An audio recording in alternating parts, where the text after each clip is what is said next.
अस्सलाम वालेकुम and welcome back to my channel. कैसे हैं आप सब? उम्मीद करती हूँ सब खैरियत से होंगे। अल्हम्दुलिल्लाह हम भी बिल्कुल ठीक ठाक हैं। तो इस वक्त हो रहा है सुबह सुबह का टाइम और आज दिल कर रहा था कि कुछ स्पेशल बनाऊं जैसे कि पराठे।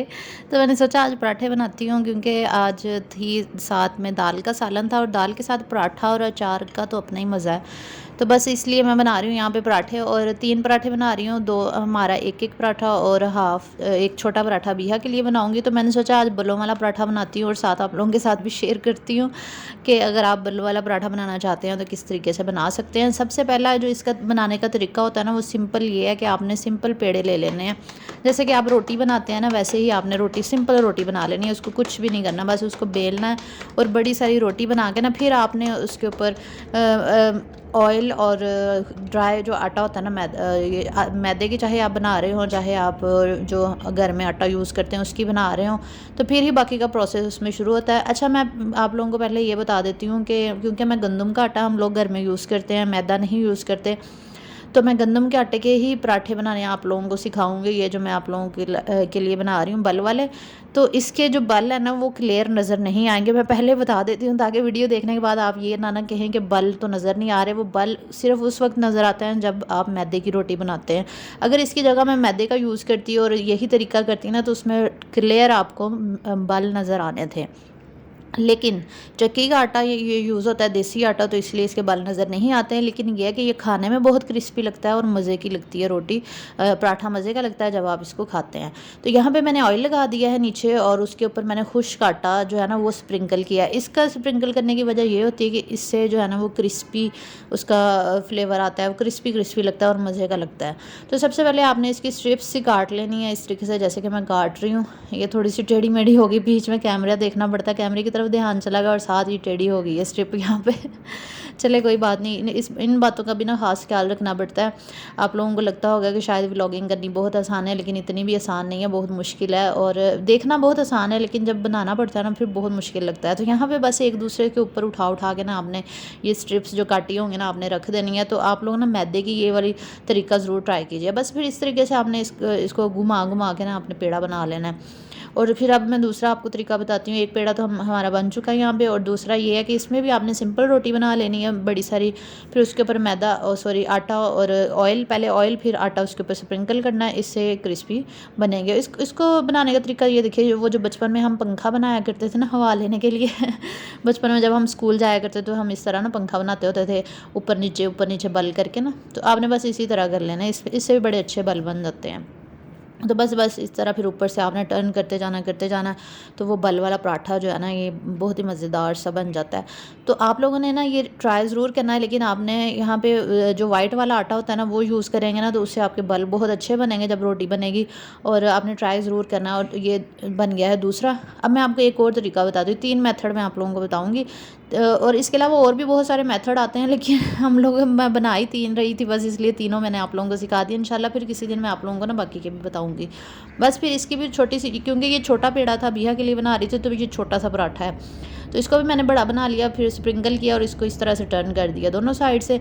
ये मैं बना रही हूँ चकोर पराठा। ये भी आप लोगों ने शायद खाया होगा, शायद आप लोग बनाते होंगे और मुझसे अच्छा बनाते होंगे। घर में बहुत सारी मेरी बहनें जो हैं माशाल्लाह बहुत एक्सपर्ट हैं, बहुत अच्छी कुकिंग भी करती हैं, उनको आती हैं ये सारी चीज़ें।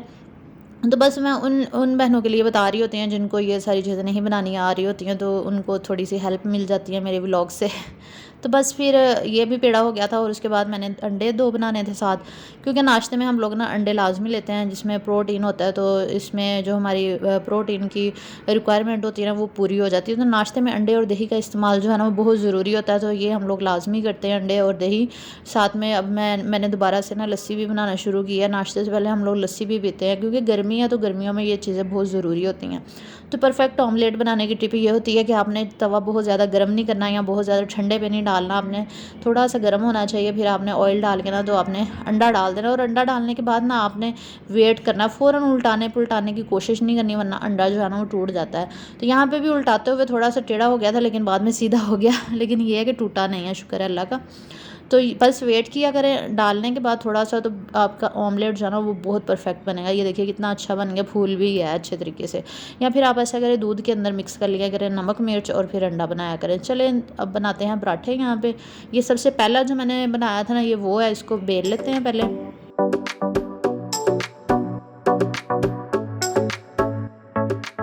तो फिर उसके बाद आपने तवे को गर्म कर लेना, लेकिन बहुत ज़्यादा गर्म या बहुत ज़्यादा ठंडा तवा नहीं होना चाहिए जब आपने इसके ऊपर पराठा डालना है। तो बस फिर इस तरह से आपने पका लेना, थोड़ा सा ऑयल लगा के ना, फिर आपने पराठा डालना है और फिर इसको पका लेना है। और पकाने का तरीका ये है कि आपने बहुत ज़्यादा हाई फ्लेम पे नहीं पराठा बनाना, वरना पराठा जो है ना वो जल जाएगा, क्रिस्पी नहीं बनेगा। अगर आप चाहते हैं ना मज़ेदार सा और क्रिस्पी सा पराठा बने, तो आपने फ्लेम को जो है वो मीडियम ही रखना है। यहाँ पे मीडियम टू लो फ्लेम पे पराठे को आप ना थोड़ी थोड़ी देर के लिए दोनों साइड्स पे पकने देंगे ना, तो वो जब ऑयल में पकता है ना, तो वो बहुत अच्छा बनता है। तो ये देखिए कितना ज़बरदस्त क्रिस्पी सा बना है। और ये लेयर्स इसलिए नहीं नज़र आ रही क्योंकि गंदम का मैं आप लोगों को बार बार इसलिए बता रही हूँ ताकि आप लोग फिर कमेंट्स में ना पूछे कि आप ये लेयर्स नहीं नज़र आई। तो अगर मैं मैदे का बनाती ना, बहुत अच्छी लेयर्स नज़र आनी थी। और दूसरा पराठा मेरा थोड़ा सा यहाँ से फट गया था, और कोई बात नहीं है, व्लॉग है, व्लॉग में मैं कौन सा रेसिपी शेयर कर रही हूँ, तो ऐसा सब कुछ चलता ही है व्लॉग में। तो और ये सिर्फ मुझसे ही नहीं फटा, आप लोगों से भी फट जाता होगा अक्सर वीडियो। अगर आप लोग घर में बनाते हैं खाना शाना, तो अक्सर होता है कि फट जाती है रोटी, कोई बात नहीं। ये जो नेक्स्ट था ना, ये तीसरा बना रही हूँ अबीहा का, जो मैंने बनाया था चकोर पराठा। तो इसको भी बेलने का तरीका सेम वही है जो हम गोल पराठा बनाते हैं ना, ऐसे ही आपने इसको भी बेल लेना। पहले इसके किनारे थोड़े से प्रेस करने हैं ताकि वो किनारे मोटे ना रह जाएं। फिर आपने बस इसको सिंपल तरीके से बेल के, तो फिर हाथों की मदद से जैसे हम रोटी पकाते हैं ना, ऐसे ही पका के तो आपने इसको तवे पर डाल देना। बहुत ही आसान और सिंपल सा तरीका, और ये पराठा भी बहुत अच्छा बनता है। मुझे तो सबसे ज़्यादा ना यही अच्छा लगता है कि जब भी मैं कभी पराठे बनाऊँ, तो मुझे क्रिस्पी पराठा जो है ना वो यही अच्छा लगता है। तो यहाँ पे मैं ना ऑयल का यूज़ नहीं कर रही और ना ही घी का यूज़ कर रही, मैं देसी घी लगा रही हूँ। यहाँ पे डालडा घी नहीं लगा रही। तो ये पराठे जो है, ये मैंने देसी घी के बनाए, क्योंकि हमारे घर में पराठे बनाए नहीं जाते, जैसे कि आप लोग मेरे व्लॉग्स देखते होंगे। तो मैं कभी कभी पराठे बनाती हूँ। ये देखिए कितने क्रिस्पी बने हैं। ये वाला पराठा वो सबसे ज़्यादा क्रिस्पी बना था, जो चकोर वाला मैंने बनाया था। ये अंडे और दाल का सालन था, साथ में ये दही और अचार जो है ना वो मैंने मंगवाया था। बाज़ार का अचार हम लोग यूज़ करते हैं, उसका सीन लेना मिस हो गया था। तो ये है, मैंगो आ चुके हैं, और फलों का बादशाह जो है ना वो आजकल आ चुका है। तो आज बिहार ने ज़िद करके कहा था कि बाबा मैंने मैंगो खाने हैं। तो यहाँ पे मैंगो और फालसा इसके बाबा लेकर आए थे, और इतनी गर्मी थी बाहर, तो कह रहे थे सरदाई बना दो। तो यहाँ पे चंगेर जो है वो भी आज धुलवा ली थी मैंने, क्योंकि ये तकरीबन हम वीक में एक दफ़ा लाजमी धो लेती हूँ, क्योंकि पराठे वगैरह रखते हैं ना, तो वो चिकनाई वगैरह लग जाती है। तो फिर कह रही थी मामा बस मुझे मैंगो दे दे। मैंने कहा थोड़ा ठंडे तो होने दो, बाहर से आते हैं तो इतने गर्म होते हैं। फिर मैंने इसको इस तरह से कट करके जो है ना वो मैंगो दे देती हूँ, स्लाइस में काट के, फिर फोक साथ रख देती हूँ, तो खुश होकर खा लेती है।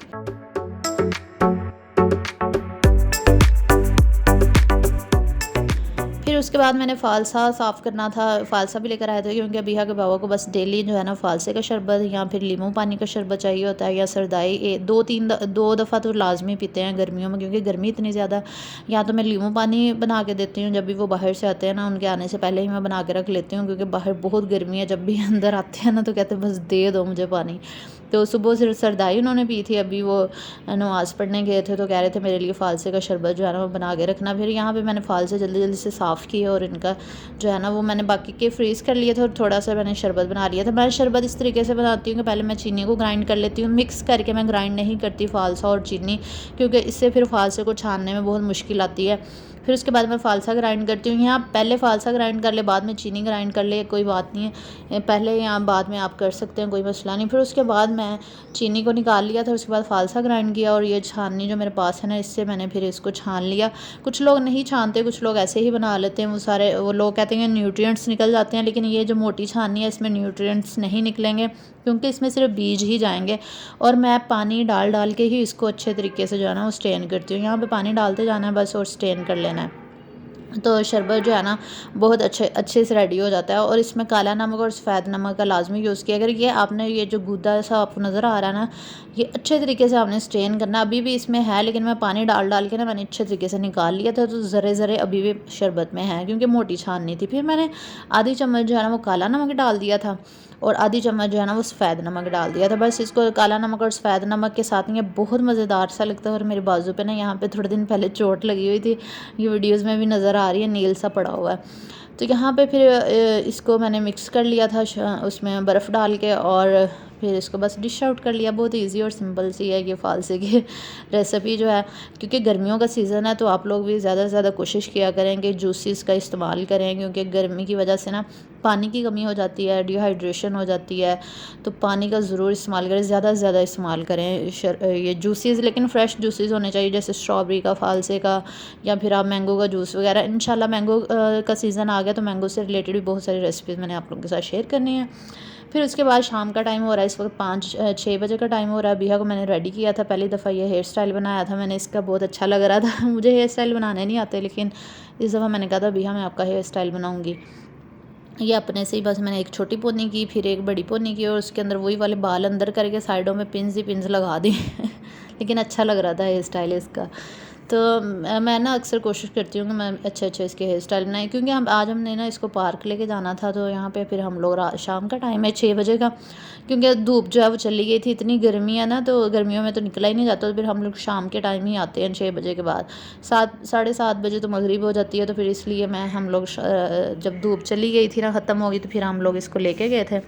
और ये बच्चों की एक्टिविटीज़ जो है ना, ये भी बहुत ज़रूरी होती है, बच्चों के लेके ज़रूर जाना चाहिए, पार्क वगैरह में सैर करानी चाहिए, झूले वगैरह दिलाने चाहिए। इससे बच्चों की ज़हनी नशोनुमा में इजाफा होता है। इसके अलावा बच्चों के अंदर ना कॉन्फिडेंस भी आता है।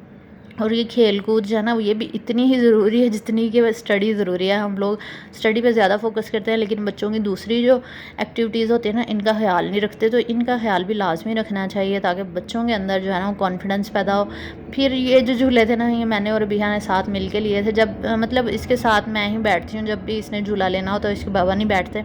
सिर्फ आज फर्स्ट टाइम हुआ था कि इन्होंने रेसिंग वाले जो झूले थे ना, वो गाड़ी वाले, वो जो टक्करें मार रही होती है एक दूसरे के साथ, वो साथ बैठे थे, इसको झूले दिलाए, लेकिन इसको बिल्कुल नहीं पसंद आया। कहती मैंने नहीं ये लेना था, मेरी गाड़ी की टक्कर हो गई थी, आइंदा के बाद मैंने झूले नहीं लेने, कहती वहाँ पर ये नाराज़ हो गई थी।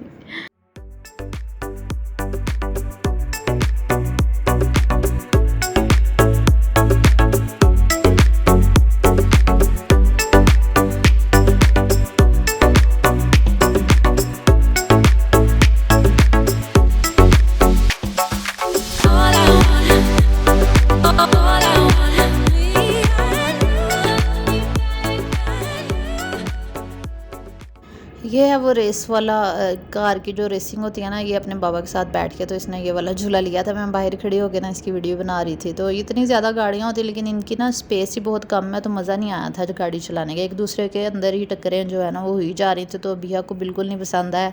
बाहर जब आई ना तो इसका मुँह बना हुआ था, कहते मैंने नहीं गाड़ी में बैठना आज के बाद, मुझे नहीं, ये बिल्कुल नहीं अच्छा लगा। हमने कहा चलो ठीक है बस उसके बाद फिर हम लोग वापस आ गए।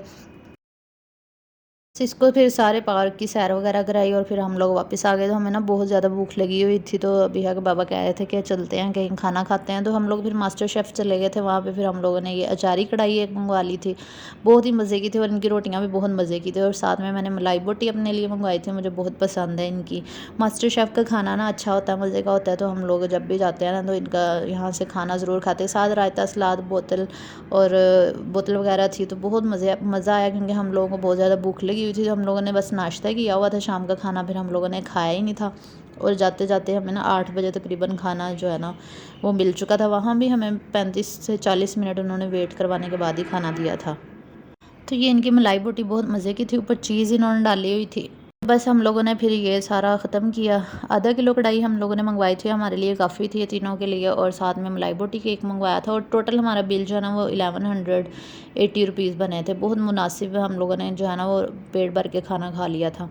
ये तो था आज का छोटा सा व्लॉग। उम्मीद करती हूँ आपको पसंद आया होगा। फिर रात का टाइम हो गया तो हम लोग वापस आ गए और फिर सो गए। सारे दिन की रूटीन आज मैंने आप लोगों के साथ शेयर कर दी है, क्योंकि मेरी बहनें कहती हैं आप इस सारे दिन की रूटीन शेयर करें। तो उम्मीद करती हूँ आज का व्लॉग भी आपको अच्छा लगा होगा। वीडियो अच्छी लगी तो लाइक शेयर कर दिया करें, चैनल को ज़रूर सब्सक्राइब किया करें, ताकि मज़े मज़े के व्लॉग मिस ना करें। इंशाल्लाह नेक्स्ट व्लॉग में मुलाकात होगी। अपना बहुत सा ख्याल रखिएगा। अल्लाह हाफिज़।